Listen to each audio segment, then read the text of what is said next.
鹰直升机8位的将官，会场内底是咧举行公祭，若会场外口有4台换上2000的战机，以队师致敬的队形，向殉职的将官来致敬。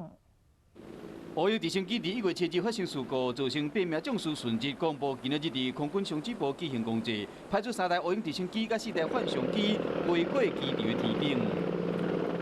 3台乌鹰直升机战斗机队领队是空军第4联队副队长，伊较早是11名参谋总长办公室的主任。伫乌鹰直升机后壁是幻象2000战斗机，以队师致敬队形通过 K0队伍的上空，伊就是3号机雄雄飞悬脱离编队，代表任务完成，精神永远留伫天顶，向殉职的将士致敬。这嘛是台北市头一摆出现悼念亡者的机队。陆军发射12响的挨炮致哀，整个的 K0队伍伫12点半离开上指部，前往台北市第2殡仪馆。沿路伫上指部、